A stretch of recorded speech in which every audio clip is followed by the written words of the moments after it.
So, today we're going to dive into a story that, on the surface, looks like a pretty standard parenting dispute. But as we'll see, what's really going on is something much, much darker. It's a classic case of how the obvious can hide a really calculated pattern of control.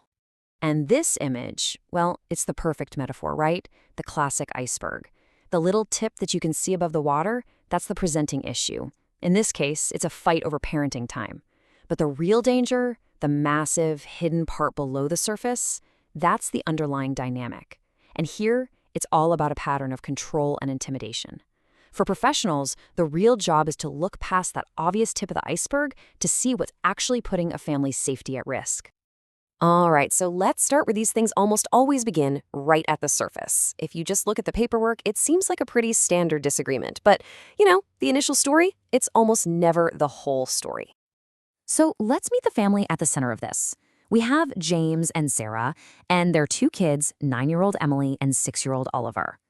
They've been married for 11 years, but separated for the last 7 months. Now, their lawyers have pointed them towards something called family dispute resolution. You can just think of it as a type of mediation, a way to try and sort out the parenting arrangements without a huge court battle. And at first glance, the conflict seems pretty simple, right? James is pushing for what he calls a fair go, which to him means a 50-50 split of care. Sarah, though, she's more focused on keeping things stable for the kids. She wants to stick with the current routine where they're with her 5 nights a week. So, on the surface, looks like a standard disagreement. But it doesn't take long for the cracks to start showing. As soon as the professionals begin to ask some questions, that simple story just falls apart. You've got two people describing the exact same relationship, but it's like they're talking about two completely different worlds. And wow, this really shows you the gap between their stories. I mean, they're talking about the same relationship. James says their fights were just typical couple stuff. His words were, "We argued like most couples do. Things got heated sometimes." But Sarah's version? It's a whole different reality. She talks about years of controlling behavior. He controlled the money, he was constantly monitoring her phone, and the verbal abuse just kept getting worse. And then Sarah starts listing specific things that happened, things that made her genuinely afraid. We're not talking about simple arguments anymore. She talks about James punching a hole in the wall right next to her head, and their daughter Emily saw it happen. He threatened to take the kids away just to teach her a lesson. He even cut the power to the whole house during a fight one night. I mean, come on, these aren't communication problems. These are acts of intimidation, plain and simple. Okay, so you've got these two completely opposite stories. What does a practitioner do? Well, they have to dig deeper.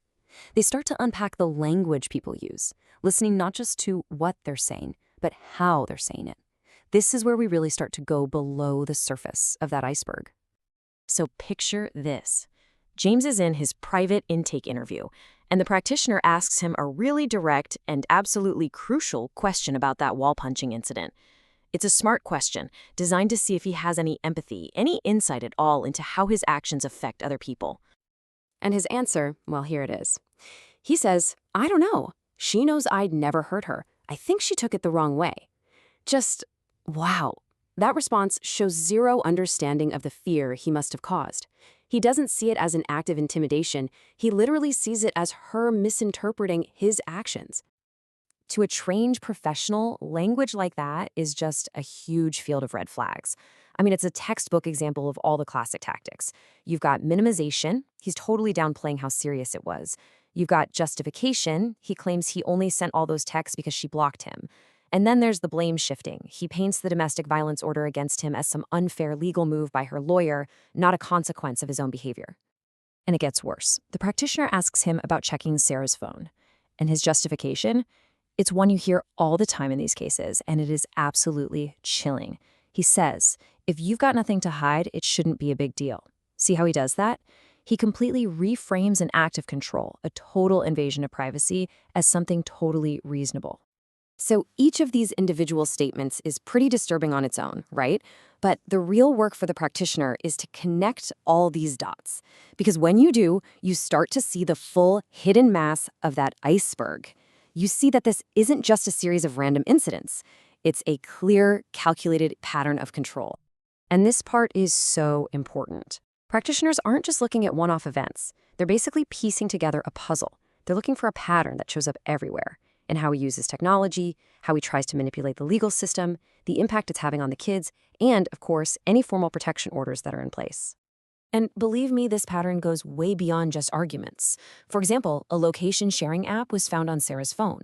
In just one night, she got 27 messages from him.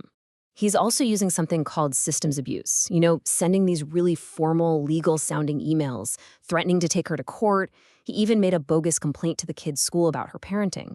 It got so serious that a court actually issued a full domestic violence order to protect Sarah and the children. So what about the kids in all this? Well, James insists they're totally fine. He claims Sarah is poisoning them against him. But the actual evidence, it tells a completely different story. Sarah says 9-year-old Emily is getting more and more anxious. The schools even notice she can't focus and sometimes just starts crying. And after seeing his dad, little 6-year-old Oliver has trouble sleeping and is just completely wired. So yeah, the impact is very real and you can actually see it. Okay, this dashboard here is basically the practitioner's summary of everything. It pulls all the evidence together into one place. And what does it show? You see that clear pattern, of course, of control, the verbal and emotional abuse, the intimidation. But you also see something really important. It's all getting worse since they separated. He's using technology and the legal system as weapons. And you can see how the kids are being caught in the middle. And then there's this critical piece of information, his substance use. He's drinking 3 to 5 beers every night and using cannabis every week. That just adds a whole other layer of volatility and risk to the entire situation. So after putting together this really comprehensive and honestly pretty alarming picture, the practitioner is at a major crossroads. And look, this is not an easy call to make. The practitioner has to weigh every single thing. Sure, there are some strengths. Both parents clearly love their children, and Sarah is actually open to him seeing the kids as long as it's safe. But the big questions are still hanging in the air. Is James really doing this for the kids, or is this just another way for him to keep controlling Sarah? And maybe the scariest question of all, how likely is it that things could get even worse? And that really brings us to the heart of the problem. When you have such a massive power imbalance and such a clear pattern of coercive control, is mediation, is family dispute resolution even safe or appropriate? Can Sarah really participate freely without being afraid of what he'll do later? Or would moving forward with mediation just end up playing into his hands and making things even more dangerous for her and the kids? This whole case is such a powerful reminder that some conflicts aren't really about a disagreement at all. They're about control. And it really leaves you with a final critical question, doesn't it? How many times do we look at a situation, see only the tip of the iceberg, and mistake it for the whole story? How often do we miss the dangerous reality that's hidden just below the surface?